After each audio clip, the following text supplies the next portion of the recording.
When the snow finally swallowed the Wyoming mountains, it wasn't peace. It was exile. Logan Pierce, a 48-year-old veteran with more scars than memories, thought the silence of winter would drown the noise inside his head. But when a faint cry cut through the storm, he grabbed his flashlight and stepped into the blizzard. There, half buried in the ice, he found a wounded German shepherd, her leg trapped, her pup trembling beside her. That night, under the howl of the wind, Logan learned that salvation doesn't always come from heaven. Sometimes it crawls toward you through the snow, begging for mercy, and ends up saving you instead. The wind of Wyoming did not simply howl that night. It screamed, as if the mountains themselves were alive and angry. Snow fell in sheets so thick that the world seemed to vanish beyond a few feet. The blizzard had devoured the land, erasing color, sound, and reason. The tiny town of Ten Sleep, lying miles down the frozen valley, had long since gone dark. Power lines sagged under the weight of ice, and even the wolves that roamed the timberline had sought their dens. It was a night when nothing living should have been outside.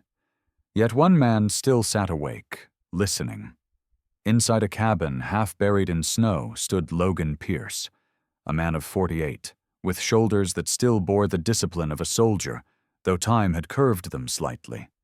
His face, angular and defined, carried the quiet sternness of someone who had seen too much of both courage and cruelty. The once dark hair that framed his brow had turned almost entirely silver, cropped short out of habit, and a coarse stubble shadowed his square jaw. A faint scar cut across the bridge of his nose, a souvenir from a Humvee explosion outside Mosul 18 years ago. It was the kind of mark that told stories without needing words.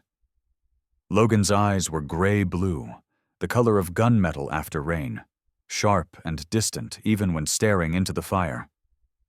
They were the eyes of a man who had learned to measure life in moments of noise and silence, who trusted silence more. He wore a thick flannel shirt under a weathered parka, its fabric frayed at the cuffs, the smell of smoke and solitude soaked deep into the threads. His hands, large and rough, bore a scattering of pale scars, reminders of the years he'd spent fixing what others broke. Machines, fences, sometimes people. The cabin itself had the same tired dignity as its owner. Built by his grandfather in the 1940s, it creaked with every gust like an old ship fighting to stay afloat. The walls were paneled with cedar darkened by decades of smoke. A single oil lamp flickered on the table beside an old radio that hadn't worked in years. There was no television, no phone signal, no sound but the storm outside and the occasional crack of pine wood splitting in the stove. Logan had come here 3 winters ago, after the world below had grown too loud for him. He'd served 22 years in the U.S. Army, retiring after his second tour in Iraq. The war had taken more than his hearing in one ear. It had taken the steady rhythm of ordinary life. His wife, Emily, a schoolteacher with a heart too gentle for a soldier's world, had tried to wait for him. But silence and ghosts made poor company. The divorce papers came on a spring morning, delivered with the same precision as any military order. She'd written only one line in the final letter. "You came home, but you never really returned." Now, in this cabin, Logan had found a kind of peace, though not the soft kind. It was the peace of isolation, of knowing that the only voices he'd hear were his own and the wind's. He kept his days simple: chop wood, mend traps, write short notes in a weathered notebook, mostly to remind himself that time was still moving. Tonight, however, the storm had other intentions. The wind howled through the chimney, and snow hissed against the window like sand on steel. Logan sat in a wooden chair by the fire, boots thawing on the hearth, and poured himself a mug of black coffee so strong it bit his tongue. He glanced towards the window, where the darkness pressed against the glass like a living thing. He had grown used to that kind of darkness, the kind that stared back. He leaned back, letting the warmth seep into his bones. Then, faintly, beneath the roar of the storm, he heard it. At first it was so soft he thought it might have been the shifting ice or the groan of a tree. But then it came again. A cry, high-pitched and trembling, swallowed almost immediately by the wind. Logan froze. His instincts, long buried under years of routine, flared alive. He set his mug down slowly and tilted his head toward the sound. The cry came again, fainter this time, but unmistakably real. Not the howl of a wolf, not the call of any wild thing. It was the cry of pain.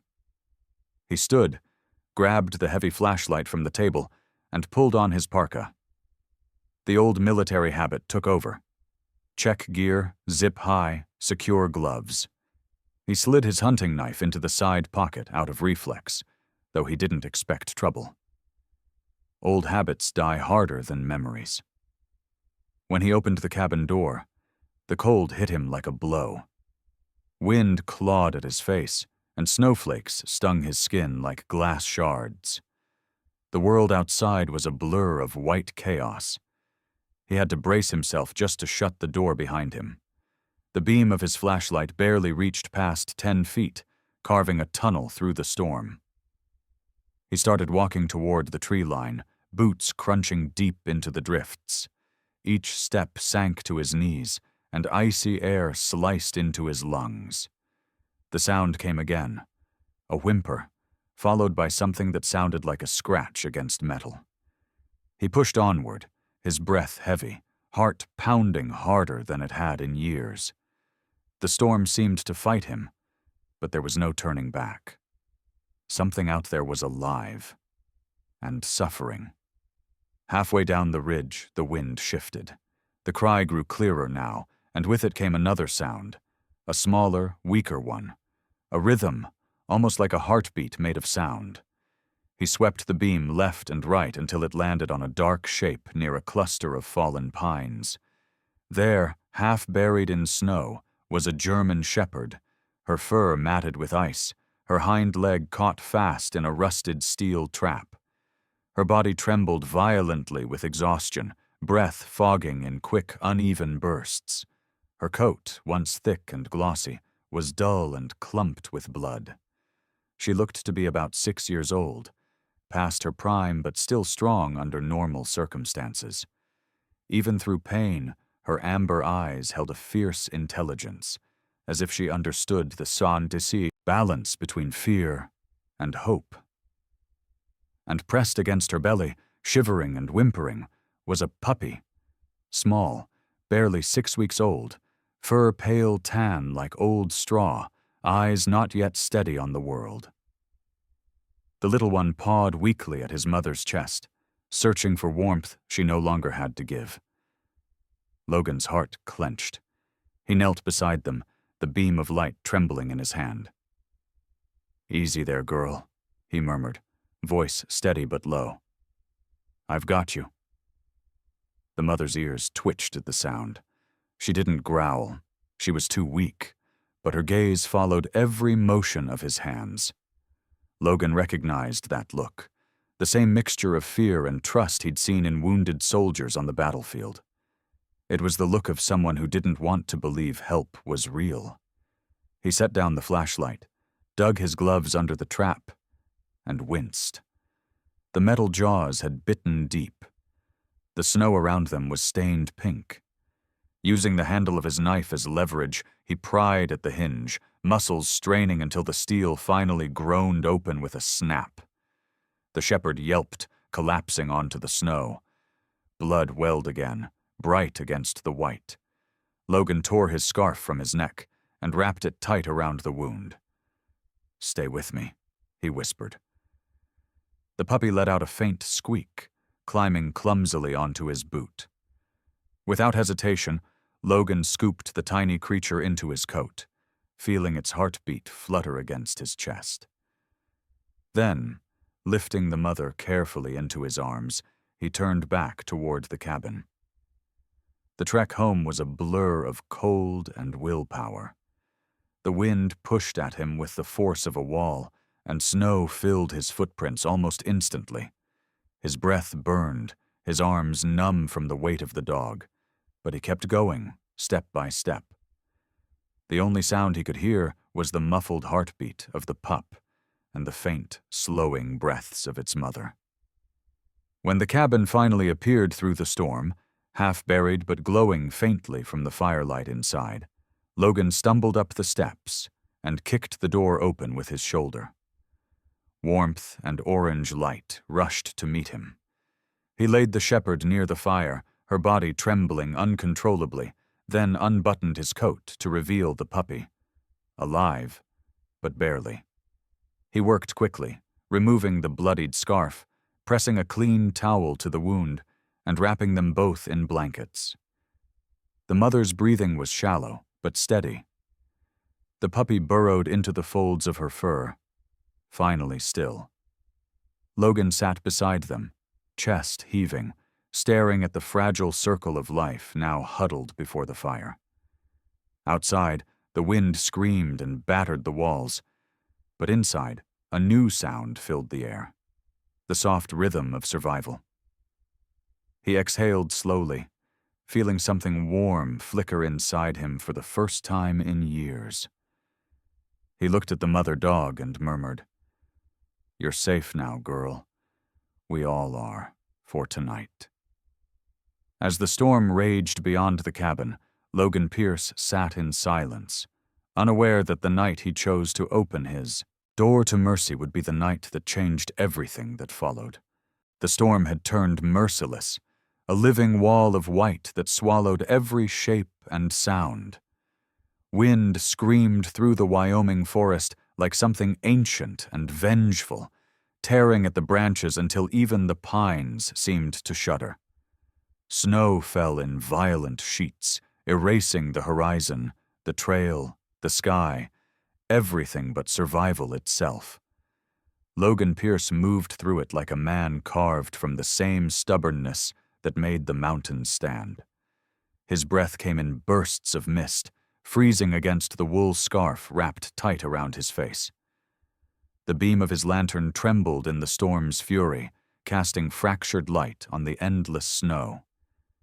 He didn't know what had made him stop.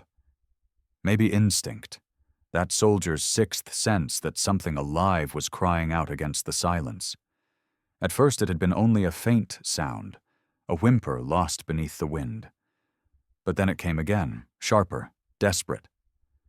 Logan turned toward the noise, the snow biting into his eyes, and trudged forward through knee-deep drifts until his boot struck something half-buried.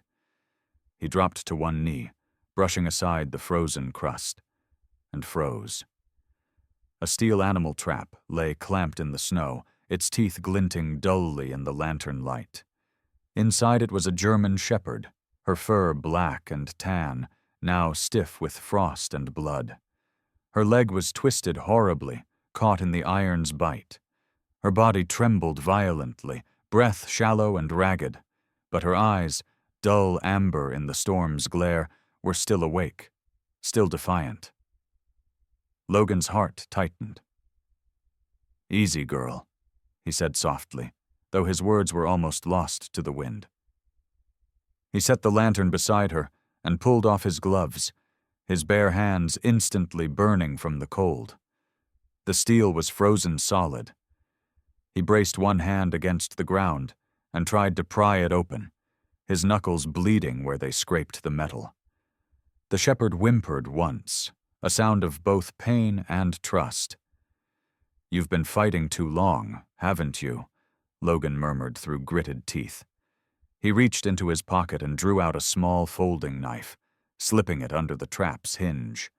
The mechanism groaned, stubborn and ancient. He forced it wider, every muscle in his arms trembling until finally, with a sharp, metallic crack, the jaws snapped open. The dog collapsed into the snow, free at last, panting, her body twitching from exhaustion. Then he saw it, movement, small and fragile, pressed against the mother's belly. a tiny puppy, barely old enough to walk, half buried in the snow. Its fur was pale tan, a thin white streak running down its neck. It whimpered, weak and hoarse, trying to nuzzle closer to its mother's side. Logan swallowed hard, a lump rising in his throat. He tore off his scarf and wrapped it around the mother's leg, pulling it tight to slow the bleeding. "Hold on," he whispered, breath steaming. The storm screamed louder, snow whipping against his face like glass shards. He unzipped his coat and lifted the pup, tucking it against his chest beneath the layers of wool. The warmth of its tiny body was barely there, a flicker of life in the frozen dark. The mother tried to rise and failed, her body collapsing into the snow. "No, don't," Logan muttered. "Let me." He slid his arms beneath her and lifted. She was heavier than she looked, her muscles tense and trembling. Pain flashed across her eyes, but she didn't fight him. Instead, she pressed her head weakly against his shoulder, as if surrendering to trust. The wind tore through the trees, howling like wolves. Snow clung to his eyelashes and beard, his breath coming in ragged bursts. Each step toward the cabin felt like lifting stone, but he didn't stop. The pup squirmed faintly inside his coat, the mother's weight growing heavier with every yard. Logan's legs ached, his back screamed, but the memory of battlefields long past kept him moving. The same rhythm, the same vow. "Don't let them die here." He glanced down at the shepherd's face. Her eyes were half closed now, rimmed with frost, but her chest still moved. The faint rhythm of her heartbeat pressed against his arm. "Almost there," he said, voice raw. "Just a little further, girl." The wind swallowed the words whole, but he said them anyway. Through the whiteout, a faint yellow glow appeared, the cabin window blurred by the storm. He leaned forward, forcing his body to move faster, his boots sinking deep with each step. The lantern light flickered in his trembling hand, barely holding against the gale. The world narrowed to three things: the snow, the weight in his arms, and that distant light. When he finally reached the cabin steps, his legs buckled. He caught himself against the doorframe, snow pouring off his coat in heavy sheets. He turned slightly, shielding the dogs from the wind. The mother lifted her head weakly, eyes flickering open. Logan's lips parted in a shivering breath. "You're safe now," he whispered. "We're home." For a long moment he just stood there, man, dog, and storm frozen together in the white silence. Then, tightening his grip, Logan pushed his shoulder against the cabin door. The wood creaked, the hinges groaned, and warm light spilled out through the crack.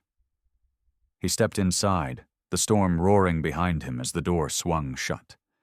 That night, the blizzard raged on, but its fury stayed outside. Inside, something fragile had survived it. Something small, breathing, and alive. The storm raged through the night, clawing at the walls of the cabin like a wounded beast desperate to break in. Wind howled down the chimney, scattering ash across the hearth, and the flames flickered weakly as if they, too, were fighting for breath. Inside, the air was thick with the scent of smoke, whiskey, and wet fur, a crude mixture of pain and perseverance. Logan Pierce knelt by the fire, sleeves rolled up, his hands raw and red, carefully pressing a warm cloth against the torn flesh of the German shepherd's leg. Her fur glistened under the firelight, black and tan with silver streaks near the muzzle, every tremor in her body visible. Each time he pressed too hard, she flinched and released a low, pained whine, but her eyes, those deep amber eyes, never left his. The pup lay curled in a blanket beside the stove, breathing shallowly. Its small body twitched from time to time, the sound of its tiny whimpers cutting through the storm's noise. Logan glanced toward it often, checking for movement, his heart lurching each time the pup fell still. He'd wrapped them both in the only extra blankets he owned, remnants of army supplies faded and torn, but still holding traces of warmth. "Stay with me," he muttered for the 20th time that night. His voice was hoarse, almost pleading, as though the words alone could keep them tethered to life. The shepherd's breathing hitched, then steadied again. "That's it, girl," he whispered. "You've come this far. Don't quit now." He poured another capful of whiskey, not for himself, but onto the wound, the smell stinging his nose. The dog jerked once, but didn't resist. Logan bit the inside of his cheek, steadying his hand. "Easy. Easy now." His fingers moved with the calm precision of an old medic. Methodical, deliberate. He'd patched men in worse conditions than this, under fire, under screaming skies, where every heartbeat counted. Yet this quiet fight for breath beside a fireplace, felt infinitely heavier. The room swam in orange light and shadow. On the far wall hung a photograph, faded and framed in cracked glass. Logan in uniform beside two other men, one with a grin too wide for the desert behind him, the other wearing the haunted calm of a leader who'd seen too much. Both were gone now. One lost to an explosion outside Basra, the other to his own hand 2 years after coming home. Logan's gaze lingered on the photo, his throat tightening. He could still smell the sand, hear the radio static, taste the metallic tang of dust and fear. He looked back at the shepherd. "You don't get to go," he whispered. "Not you." Outside, the wind screamed harder, but inside the only sounds were the steady crackle of the fire and the soft, uneven rhythm of the dog's breathing. He dipped a cloth into a pot of warm water and cleaned the matted fur again, the motion almost tender. Her pulse fluttered weakly under his fingertips. He spoke as he worked, half to her, half to the ghosts in his head. "You remind me of a soldier I knew," he murmured. "Tough, stubborn, didn't know when to quit." He gave a quiet laugh, the sound brittle. "Guess I don't either." The pup stirred, emitting a tiny squeak. Logan leaned over, watching it wiggle closer to its mother's side. "You're still fighting, huh, little one?" He reached out, brushing his calloused thumb over its small back. The pup's fur was soft as ash, a contrast to the roughness of his skin. "You hang on too." Hours blurred into one another. He replaced the bandage twice, reheated the whiskey when it cooled, and built the fire higher each time the wind rattled the shutters. His body ached, but he didn't stop. There had been too many nights before where stopping had meant losing someone. At some point, exhaustion clawed at his mind. He sat back on his heels, staring into the flames. Shadows danced across the walls, their movements mimicking the shapes of people long gone. He could almost see them, his old squad, huddled beside a field fire, faces gaunt, eyes hollow. One of them, Private Dawson, had always hummed before the fight, a quiet tune from Alabama that somehow steadied them all. Logan caught himself humming it now, soft and low, the melody drifting through the cabin. The shepherd's ears twitched as if she recognized the rhythm. "I used to pray, you know," he said aloud, voice gravelly. "Not for me? For them?" He glanced at the photograph again, the faces frozen in time. "Never worked out that way." His eyes softened as he looked back at the shepherd and her pup. "But maybe it still counts if I try again." He bowed his head, his hand resting gently on the dog's flank. "God, if you're still up there, don't take them. Not tonight." The words came out like gravel dragged across stone, heavy but sincere. "They didn't ask for this," They don't deserve it. Let me keep them breathing. I don't need anything else." The fire cracked loudly, sending a shower of sparks into the air, as if the universe was answering with light instead of words. The shepherd stirred, shifting closer to the pup. Logan felt her tail twitch weakly against his arm. He exhaled a shaky breath, relief spreading through him like the fire's heat. He stood, joints protesting, and added another log to the stove. The room brightened. For a moment, he watched the flames climb and curl like living things, chasing away the dark. Then, quietly, he settled into the old rocking chair beside them, his body heavy but his mind unwilling to rest. The shepherd's breathing deepened into something steady, rhythmic. The pup sighed in its sleep. He sat there through the remainder of the storm, dozing in fragments, waking each time the wind howled too loudly or the fire dimmed too low. Each time he rose, he checked the bandage, adjusted the blankets, and whispered the same words. "Stay with me." By the time the first gray hint of dawn touched the frosted window, the storm had begun to fade, leaving only silence. The cabin, battered but standing, smelled of life instead of loneliness. Logan looked at the two creatures before him, a strange ache blooming in his chest. For the first time in years, he felt something that wasn't guilt or exhaustion. It wasn't even peace. It was purpose. He crouched again beside the shepherd and brushed his hand along her fur, now warm under his touch. "You made it, girl," he said softly. "You did good." The pup woke, blinking groggily, and yawned so wide its whole body shivered. Logan chuckled, a sound foreign to his own ears. "Yeah," he murmured. "You too, soldier."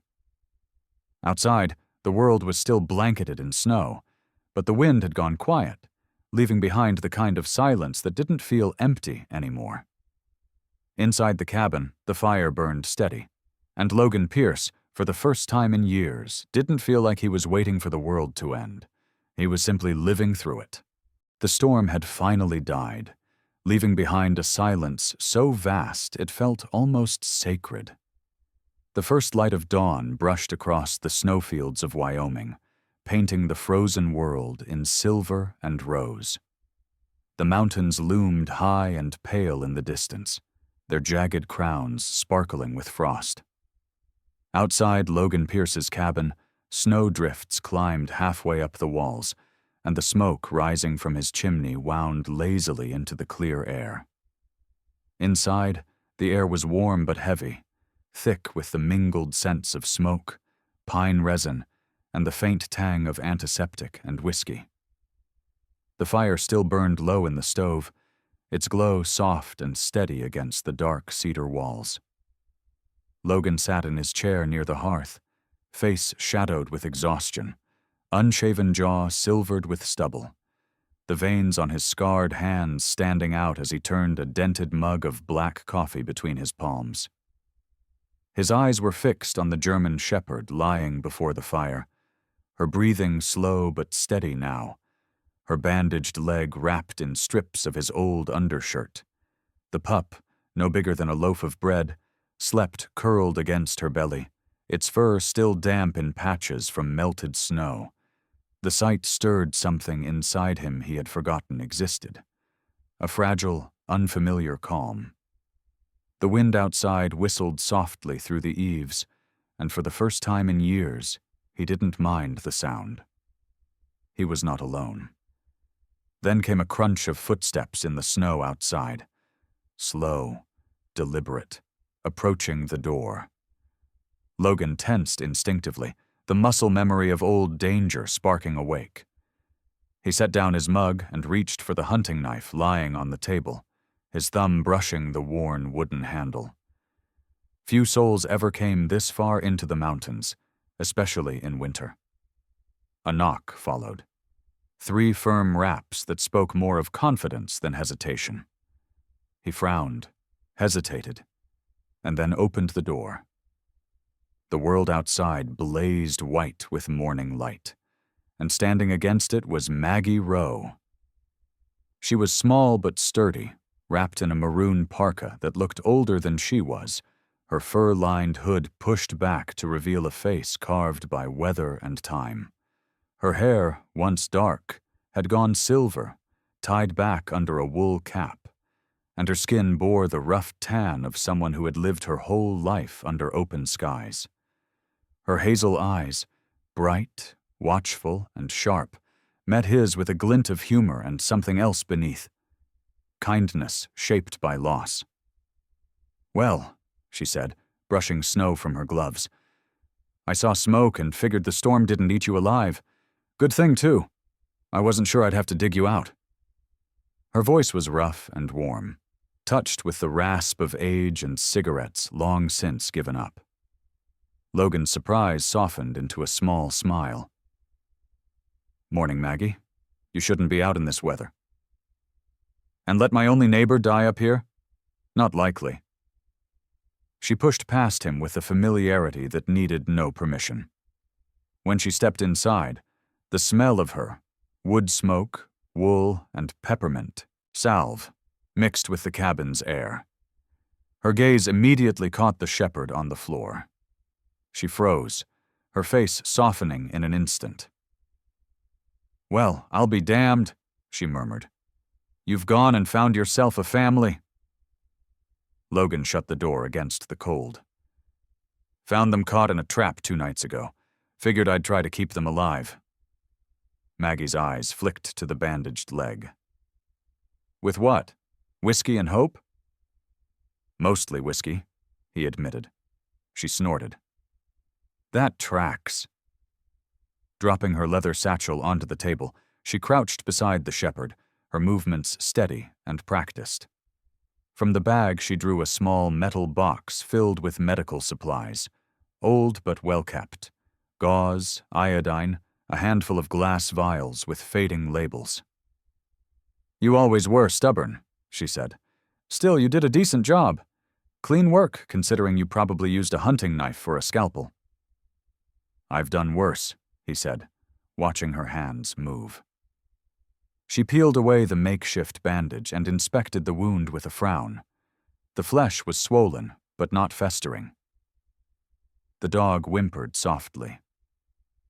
"Easy, girl," Maggie murmured. "You've had a rough go, haven't you?" Her voice dropped to a murmur as she worked, gentle but firm. Logan noticed the faint tremor in her left hand, the kind that comes from old arthritis, but it never interfered with her precision. Maggie Rowe had once been a veterinarian before retiring to the mountains after her husband, a forest ranger, was lost to an avalanche 15 years earlier. Since then, she'd learned to survive on her own, mending fences, treating the occasional injured animal, and keeping to herself. Logan had seen her only a handful of times in 3 years, mostly in town, trading supplies. He respected her quiet. She respected his. They shared the same kind of solitude, the kind that comes after the world has taken more than it should. "You've got a steady hand for a soldier," she said after a while. "I've had practice," he replied. She nodded without looking up, filling a syringe with a clear liquid and tapping it lightly. "This'll sting." The dog barely flinched as Maggie administered the injection. "Antibiotic," she explained. "Should help fight infection. I'll bring another dose tomorrow." "You don't have to." "I said I'll bring it," she cut him off. "You saved her. That makes her my patient now." She tied off the fresh bandage with a knot that would hold through a hurricane and stood, brushing off her gloves.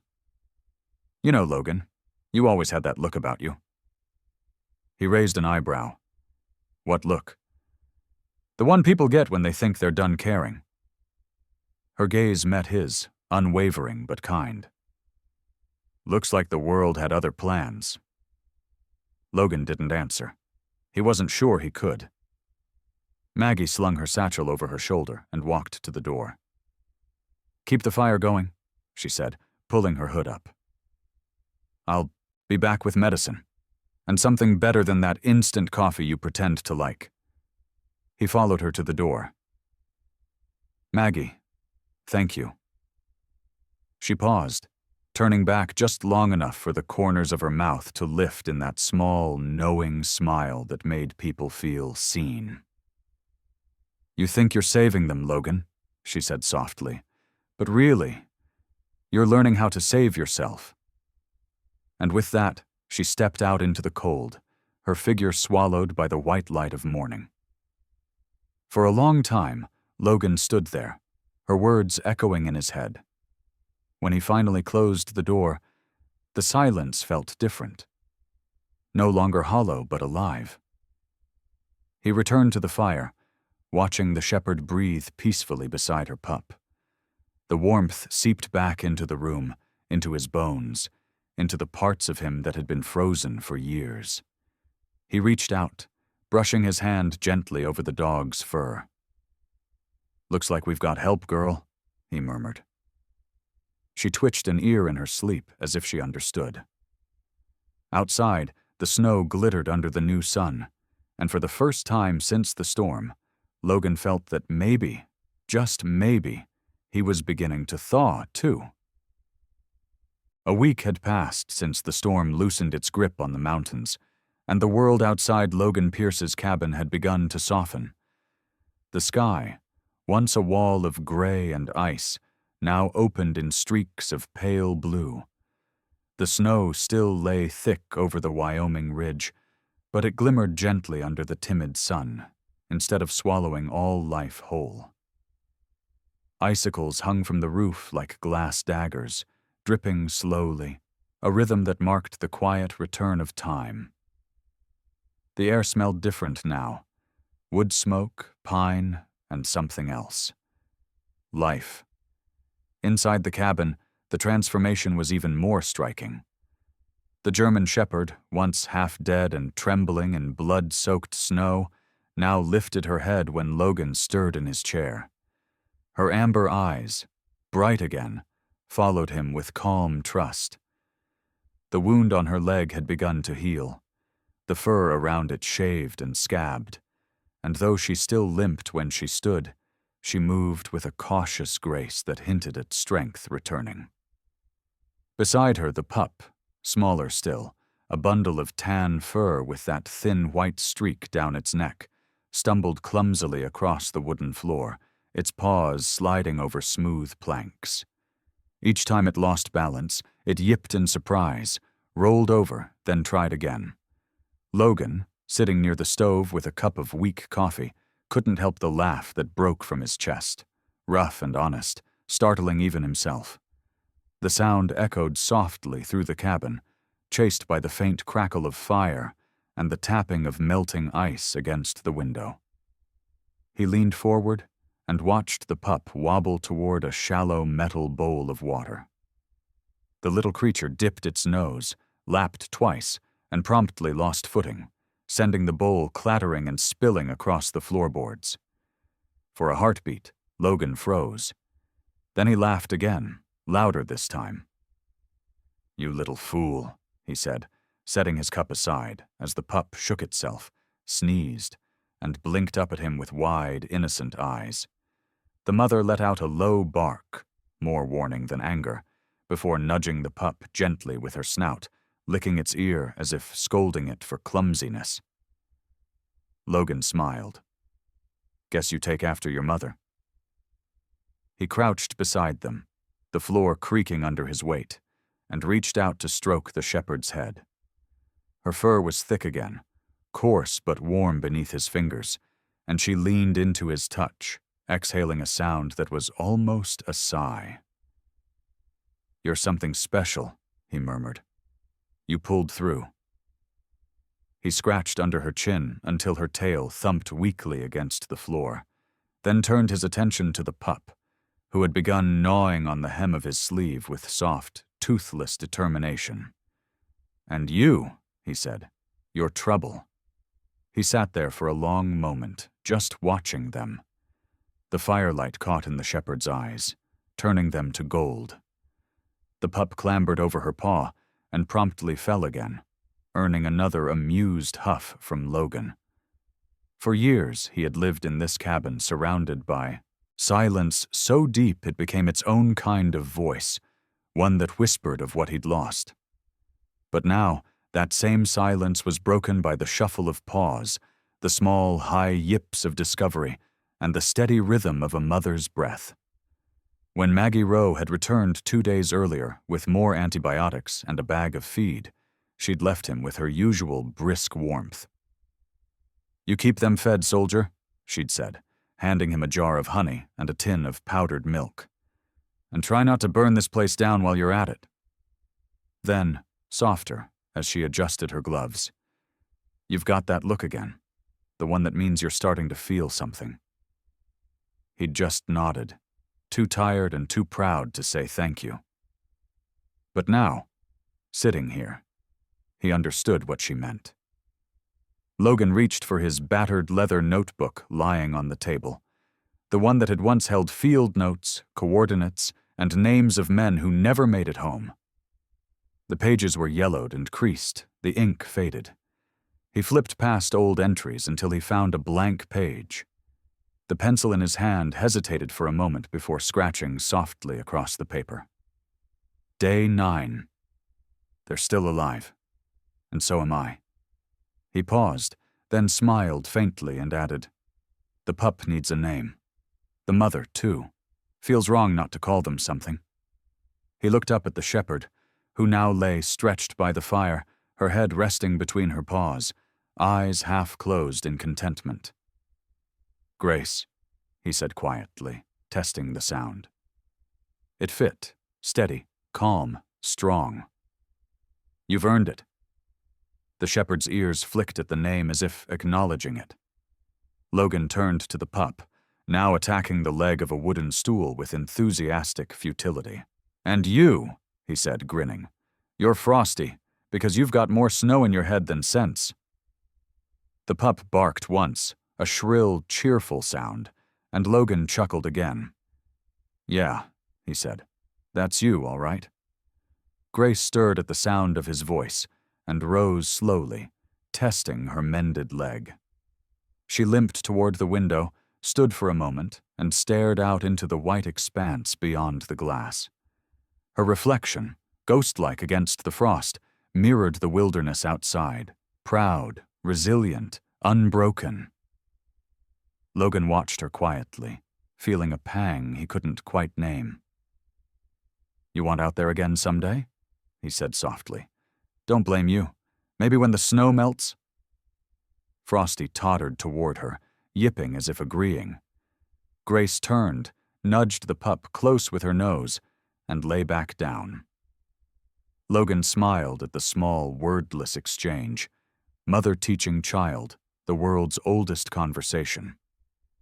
He poured another cup of coffee, this time adding a spoonful of Maggie's honey, and sat back in his chair. The warmth from the mug seeped into his palms, and the steady sounds of life filled the cabin. Paws scuffing, logs cracking, water dripping, breath rising and falling in rhythm. He thought of how strange it was that just 10 days ago, the cabin had been a tomb. He'd woken each morning to nothing but his own heartbeat and the creak of the roof under snow. Now, the place breathed. The walls seemed less heavy, the air less stale. Even the shadows danced differently, shifting with the fire instead of swallowing it. He found himself talking aloud again, not to ghosts this time, but to Grace and Frosty. "You know," he said, leaning forward, elbows on his knees, "I used to think this place was the end of everything, a quiet way to disappear." Frosty tilted his head, curious, one paw resting on the edge of his boot. "But maybe—" Logan hesitated, a smile tugging at the corner of his mouth. "Maybe it's where things start over."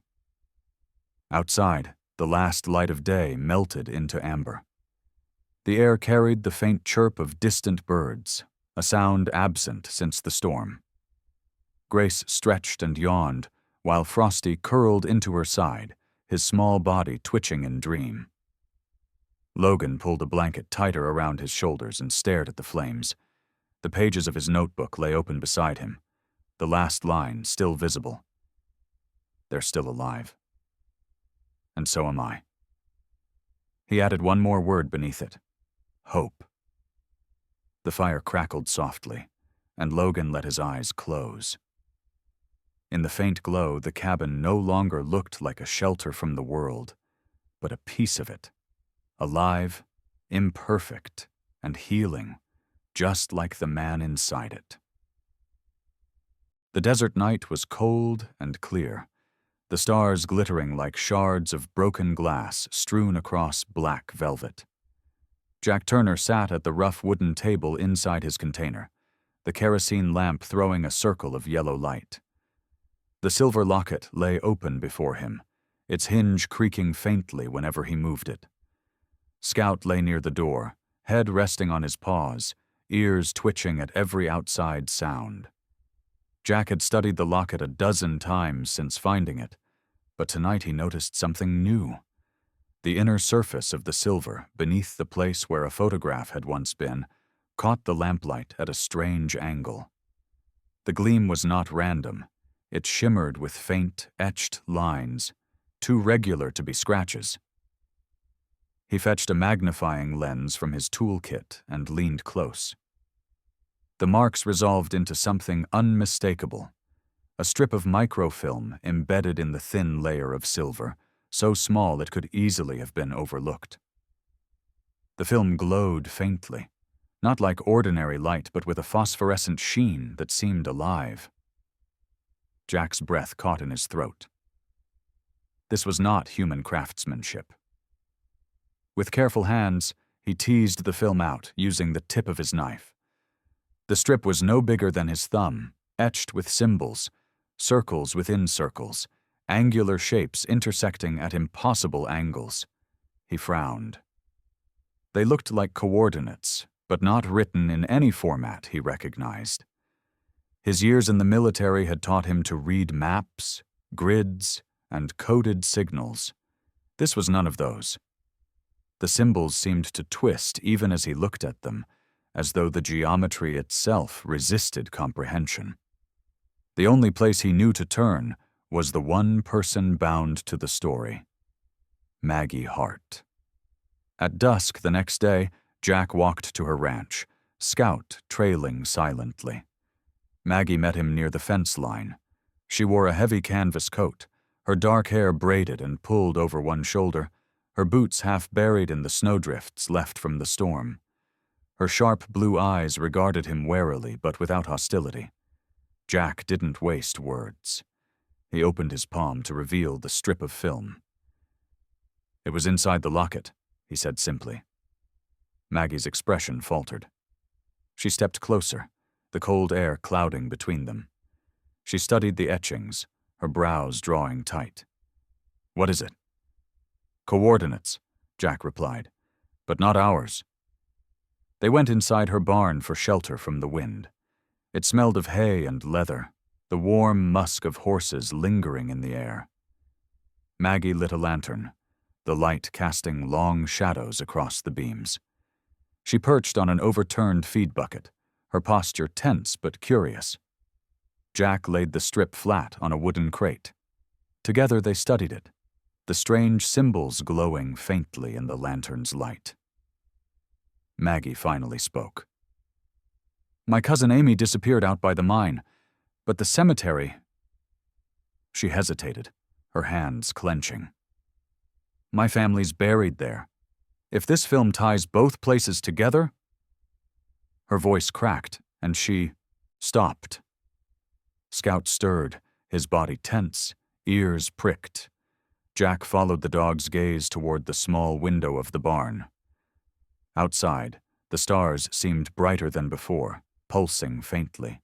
The hum began then, a low vibration that rolled through the ground, through their bones. It was coming from the direction of Jack's container. They hurried across the snow, Scout leading, his breath steaming in the frigid air. The container loomed like a shadowed monolith against the desert floor. As they approached, The hum intensified, a steady resonance that rattled the steel walls.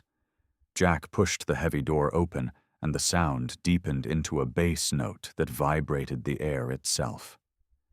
The locket, left on the table, was glowing softly, the etched film alive with light. Maggie's breath caught. "It's answering something," she whispered. Jack's eyes narrowed. "Or calling." The air inside the container shimmered faintly, shapes forming in the lantern light. For an instant, they both saw it. Geometry unfolding, patterns not meant for human sight. Circles intersected at impossible angles, planes curved where space should not bend. The shapes hovered like living blueprints, drawn in lines of pure white light. Scout growled low, his body pressed against Jack's leg, yet he did not retreat. His amber eyes reflected the alien glow. Jack reached toward the projection, his hand trembling despite himself.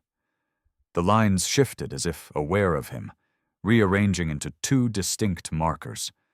One aligned with the ridge where the abandoned mine gaped like a wound. The other stretched eastward, toward the faint silhouette of Sparrow Creek's graveyard. Maggie swallowed hard. The mine, and the cemetery. Her voice shook. "That's where it wants us to look." The shapes collapsed suddenly, the glow fading, leaving only the hum reverberating through the steel walls. Jack shut the locket, and the sound ceased, silence rushing back in like a tide. The two of them stood breathing hard, the echoes of impossible geometry still lingering in their minds. Neither spoke for a long moment. Finally, Maggie broke the silence. "Whatever happened to Amy, it wasn't just disappearance, it was this." Her hands shook, but her eyes burned with a fierce determination. "I don't know what you've brought back, Jack Turner, but it's not finished with us yet." Jack glanced down at Scout, who leaned against him, steady as ever. The dog's presence grounded him, even in the face of a reality unraveling. He looked back at Maggie. "Then we find out," he said. His voice was steady, a soldier's vow. Outside, above the frozen desert, the stars pulsed faintly, as if answering. The storm came without warning, swallowing the valley beneath a wall of white. It wasn't like the others. This one roared out of the north with a vengeance, a blizzard so dense that the mountains themselves seemed to vanish into a curtain of snow. For 3 days, the wind had howled through the ridges, bending the pine trees like grass and hammering against the cabin walls. Logan Pierce had weathered storms before, in deserts, in foreign lands, and on these mountains. But this one felt different. It carried something deeper than cold, something heavy and relentless, the kind that didn't just test your body, but your will. A month had passed since the night of the wolves. The fence still stood, half buried under snow, and life in the cabin had found a rhythm again. Grace was strong now, her leg nearly healed, her coat thick and gleaming. Frosty, who had grown from a fragile pup into a mischievous young dog, spent his days racing around the cabin, discovering every possible way to make a mess. Logan often found himself laughing out loud, an unfamiliar, startling sound that felt strange and new each time. For the first time in years, he didn't dread waking up. There was always something to do, someone to care for. But then came the storm. It was on the second day of the blizzard that Maggie Rowe appeared at the cabin door, her face half hidden beneath a scarf crusted with frost. "There's a wounded deer caught in the ravine," she shouted over the wind as soon as Logan opened the door. "It won't make it through the night without help." She stood barely 5 feet tall, her frame sturdy but worn by years of mountain winters. The lines on her face had deepened since he first met her, carved by wind and grief, but also by endurance. Her eyes, those sharp hazel eyes, never lost their fire. "You shouldn't be out in this storm," Logan said. His voice was muffled by the roar outside. I could say the same to you, she shot back, tightening her scarf. Grab your rope. I'll lead the way.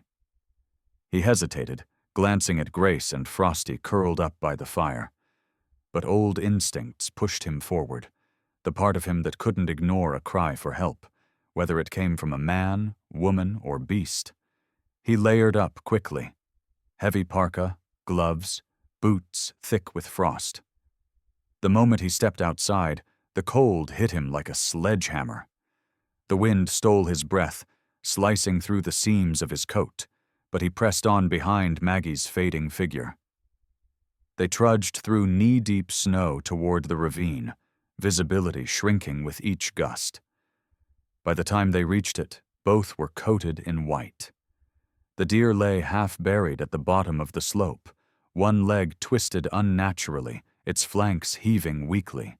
Its eyes, wide and terrified, darted toward them but lacked the strength to move. Maggie crouched beside it, voice gentle but steady. We'll get you out, sweetheart, she said.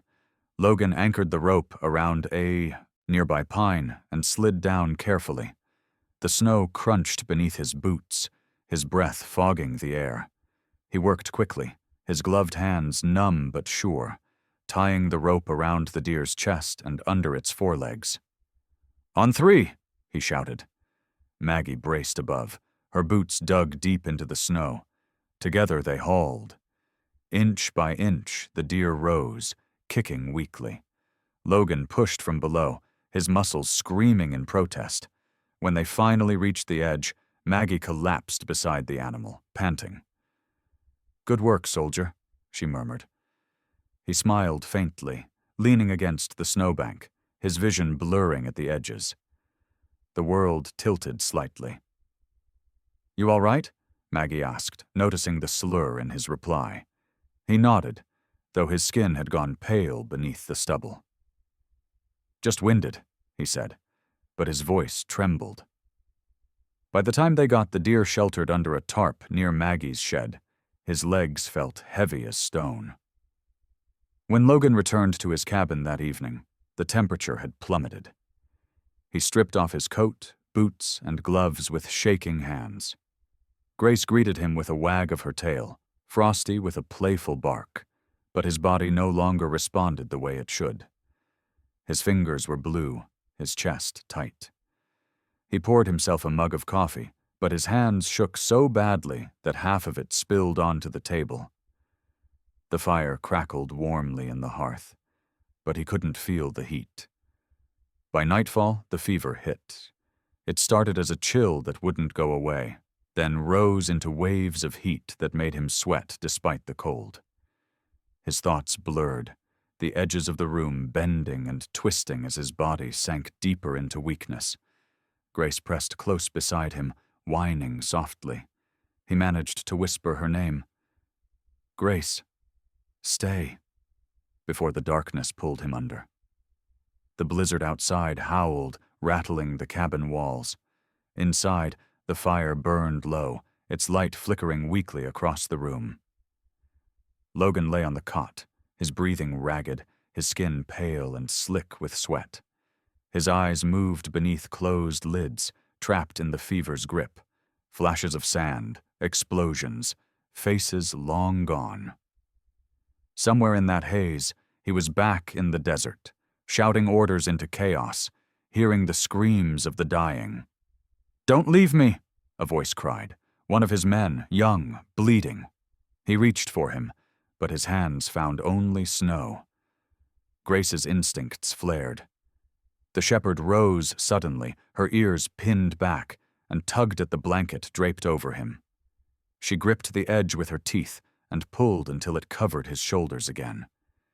Then she climbed onto the cot, curling her body against his side, pressing her warmth into him. Frosty followed, small paws scratching against the wood as he climbed up beside Logan's chest. The pup whined, confused but determined, and finally settled against him, his tiny heartbeat quick and steady beneath the man's cold hand. The storm raged for hours, but the dogs did not move. Grace stayed vigilant, eyes open, her breath forming small clouds in the dim light. Frosty whimpered occasionally, but never left his place. When Logan's breathing grew shallow, Grace began to bark, once, twice, then louder, her voice cutting through the howling wind. She ran to the door, pawing at it, barking again, desperate. Frosty joined her, his high-pitched cries echoing hers. The sound carried into the storm, wild and insistent. Miles away, Maggie Rowe woke with a start. She had been dozing by her stove when she heard it. Faint at first, then clear. A dog's bark, then two. She recognized the voice instantly. "Grace," she muttered, grabbing her coat. Within minutes, she was outside, lantern in hand, pushing through the wind. The snow was deep, the path invisible, but she followed the sound until the faint outline of Logan's cabin appeared through the storm. When she burst through the door, the fire was nearly dead. The air was freezing, the kind of cold that bites through bone. Logan lay motionless, the two dogs pressed tightly against him. "Oh, damn it, Logan," she whispered, rushing to his side. She threw more wood into the stove, then pulled a wool blanket from the shelf and layered it over him. Grace watched her with wary, glowing eyes, but didn't move. Maggie touched Logan's forehead and flinched. "You idiot," she murmured softly. "You went and caught yourself a death sentence." Through the night, she tended to him, wiping his face, forcing sips of water past his lips, coaxing the fire back to life. Grace stayed close, her muzzle resting on his arm. Frosty slept pressed against his chest, as if keeping his heart beating. By dawn, the wind had gone still. The blizzard had finally passed, leaving behind a world washed clean. Inside the cabin, warmth slowly crept back into the air. Logan's fever broke with the sunrise. His breathing steadied, and when his eyes opened, the first thing he saw was Grace lying beside him, her gaze steady, unblinking. Frosty stirred and yawned. Maggie sat in the chair by the fire, her face drawn with fatigue but smiling faintly. "You've got a stubborn pack, Pierce," she said. "They howled their way through half the mountain to save your sorry hide." Logan swallowed hard, his throat dry. "They saved me?" Maggie nodded. "You saved them. Fair trade." He looked at Grace and Frosty, the two souls he'd pulled from death weeks ago, and something inside him cracked wide open. "Guess I owed them that much," he whispered. Outside, the world glittered in sunlight. Inside, the cabin glowed again, not from the fire, but from the steady rhythm of life that refused to be silenced. Winter loosened its grip on the mountains one quiet morning, not with thunder or fanfare, but with the steady drip of melting icicles and the soft scent of wet pine. The valley below was still a patchwork of snow and shadow. Yet here and there, blades of grass pierced through, defying the last breath of frost. The river, once sealed in ice, murmured again beneath the pale Wyoming sun. It was the first sign of life returning, and for Logan Pierce, it felt like waking from a dream. He stood on the porch of his cabin, a steaming mug of coffee in his hands, watching the light spill across the snow-covered ridge. His body had long recovered from the fever that nearly claimed him, though the memory of it clung to his bones like a scar. But now, that ache had turned into gratitude. For the first time in years, his mornings were no longer haunted by silence. They were filled with life. Beside him stood Grace, her fur shimmering gold and silver under the light, her once-wounded leg moving with quiet strength. She looked toward the woods, ears twitching, alert as ever, though her eyes were calm. Frosty, lanky and clumsy, bounded through the melting snow, kicking up slush with every leap. His fur had darkened into a rich tan, his paws too big for his body, his tail wagging with reckless joy. He chased a stick that Logan had thrown minutes ago, then promptly forgot what he was doing and began barking at a pine cone as if it were an intruder. Logan chuckled. "You're supposed to be growing smarter, not dumber," he said, his voice soft with amusement. Grace turned to him briefly, as if to agree. The cabin behind them no longer felt like a shelter for ghosts. Sunlight streamed through the window panes, revealing shelves lined with small signs of life. A jar of coffee beans Maggie had left him, a mended blanket draped over the chair, and on the wall, a framed photograph he'd taken just last week. It showed Grace sitting tall beside the porch steps, her pup beside her, tongue out, both staring straight into the camera. Beneath it hung Logan's old military medals, dulled by age but gleaming faintly in the morning light. He'd once kept them hidden in a box. Now they hung beside the picture, not as trophies of war, but reminders that survival took many forms. On the table lay a half-finished letter, its edges curled by the fire's warmth. Logan sat down, picked up his pencil, and continued to write. His handwriting was rough, uneven, the product of a soldier's hands, but the words flowed steady. "Will, you always said miracles don't come with thunder. You were right. They don't arrive in medals or uniforms either. They come quietly, sometimes with muddy paws and eyes that tell you to keep going. I thought I came here to disappear, to fade into the snow. But I was wrong. I came here to remember what living feels like. These two, they pulled me back from the edge without saying a word. Grace, the mother, she's pure steadiness. Frosty's, the wild one, keeps me laughing, keeps me moving, and somehow between their noise and their quiet, I found peace again." He paused, glancing towards the window. Grace lay near the fire now, her head resting on her paws, while Frosty snored beside her, one ear twitching as he dreamed. Logan smiled faintly. "Maybe that's what redemption looks like. Not a medal, not a parade, but a heartbeat beside yours when you wake up. A reason to get out of bed even when the world feels cold. If you're still out there fighting your ghosts, Will, listen for the small things, the soft things. Sometimes the loudest miracles come on 4 legs." He signed the letter simply. Logan.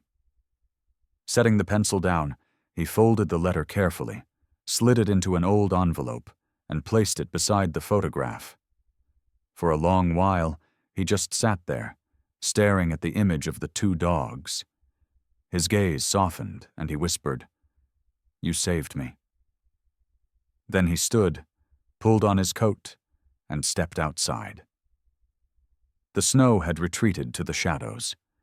The air was crisp but kind, filled with the scent of pine needles and thawed soil. Grace perked her head, her tail sweeping once across the porch before she bounded down the steps. Frosty followed with an eager bark, leaping headfirst into a shallow puddle and splashing water everywhere.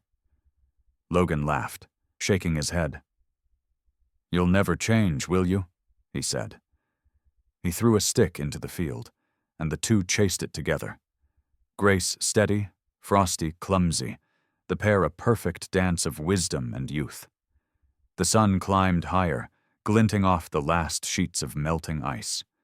Logan leaned against the porch railing, his coffee forgotten beside him.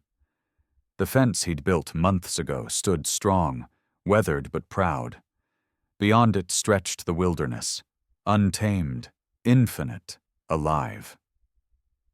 He watched the 2 dogs play, his heart full in a way it hadn't been in decades. For years, this cabin had been a place to hide, a fortress against memories. Now, it was something else entirely. Home. He looked once more at the photograph hanging inside, framed by light, and the letter waiting beside it. The last line he'd written echoed in his mind. Miracles don't arrive with lightning. They arrive quietly, in the eyes that trust you, in the warmth pressed against your chest when the world feels cold. As the day faded into dusk, the snow melted from the roof in slow, steady drops. The world outside glowed gold. Grace and Frosty raced through the open field, chasing each other until they collapsed in the grass, panting with joy. Logan smiled, a deep, wordless smile that came from a place beyond speech. He didn't need to write anything more. The story was already written, etched in the rhythm of their hearts, the laughter in the air, and the peace that had finally taken root inside him. And as the last light of winter slipped away behind the mountains, Logan whispered to the wind, "Sometimes God doesn't send angels with wings. He sends hearts with 4 legs to remind us that kindness is the last warmth of winter. Sometimes miracles don't arrive with thunder or angels. They come quietly on 4 tired paws through the loyalty of a creature that never gives up on you."